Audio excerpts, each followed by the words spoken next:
हिमेंद्र सेन व पूर्णिमा सारथी की मधुर आवाज में।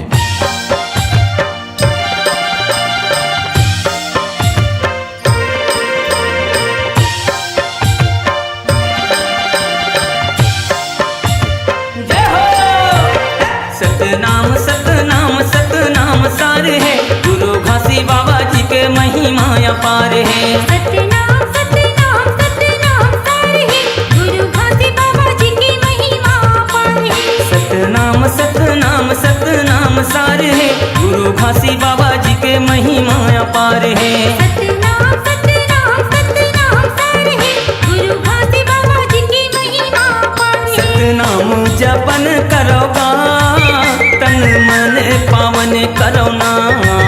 सतनाम जपन करोगा, तन मन पावन करोना।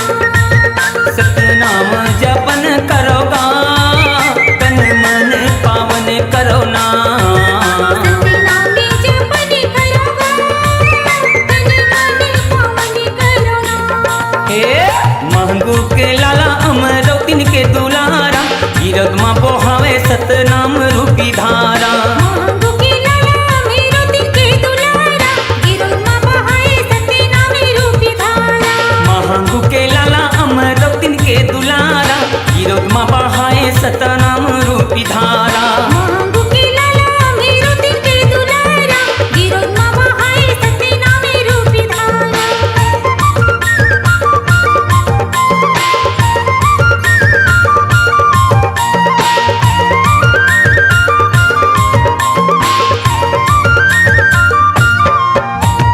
गिरदपुरी धाम हावे सत्य के प्रणाम हावे। गिरधपुरी धाम हवे सत्य के प्रमाण हवे। कुतुब मीनार जैसन ऊंचा जोड़ा जैत खाम हावे। मीनार जितन ऊंचा जोड़ा जिति खाम हवे। चरण अमृत कुंड के पानी गिरोद माँ गंगा बोहावे। चरण अमृत कुंड के पानी गिरोध माँ गंगा सब बहावे। जुड़ मिल के आवोगा, गुरु चरण माँ मात नवावना। सब जुड़ मिल के आओगा, गुरु चरण माँ मात नवावना। सतनाम जपन करोगा, तन मन पावन करोना। सतनाम जपन करोगा, तन मन पावन करोना। हे महंगू के लाला अमरोतिन के दुलारा, गिरद माँ बोहावे सतनाम रूपी धारा। महंगू के लाला मेरो दिन के दुलारा, गिरोध माँ बहाए सतनाम रूपी धारा। महंगू के लाला अमरोतिन के दुलारा, गिरद माँ बोहाए सतनाम रूपी धारा। महंगू के लाला मेरो दिन के दुलारा, गिरोध माँ बहाए सतनाम रूपी धारा।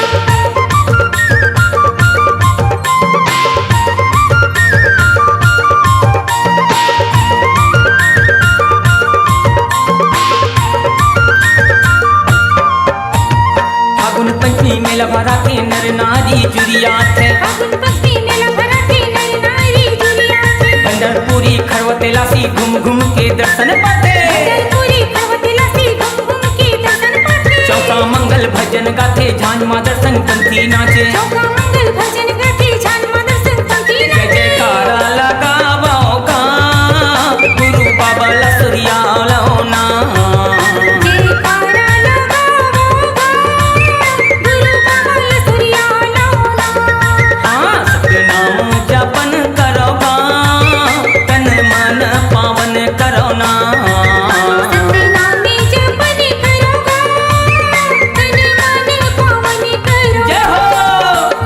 सतनाम सतनाम सतनाम सार है, गुरु घासी बाबा जी के महिमा अपार है। महंगू के लाला मेरो दिन के दुलारा, गिरोध माँ बहाए सतनाम रूपी धारा। सतनाम सतनाम सतनाम सार है, गुरु घासी बाबा जी के महिमा अपार है। महंगू के लाला मेरो दिन के दुलारा, गिरोध माँ बहाए सतनाम रूपी धारा।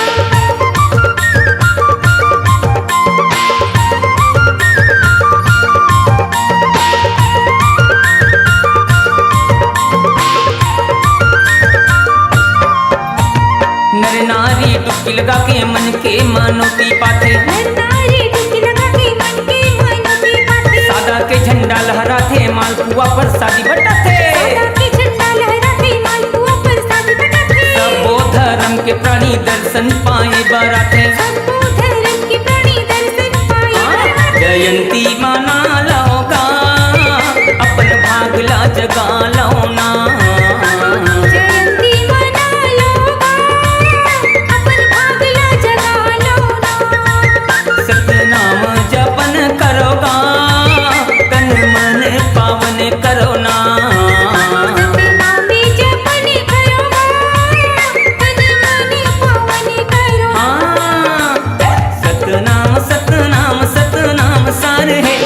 घासी बाबा जी के महिमा अपार है। सतनाम सतनाम सतनाम सार है, गुरु घासी बाबा जी की महिमा अपार है।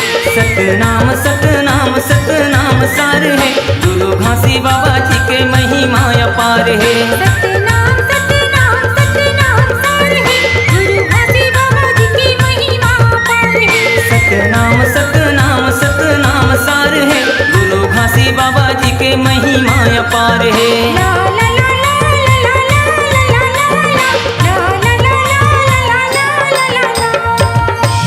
यदि आप चाहते हैं अपनी आवाज को मधुर बनाना, गीतों को साजों से सजाना, के कैसेट रायपुर के माध्यम से जन जन तक पहुंचाना, तो देर किस बात की, चले आइए स्वर दर्पण multi track digital recording studio, Patan, जिला दुर्ग।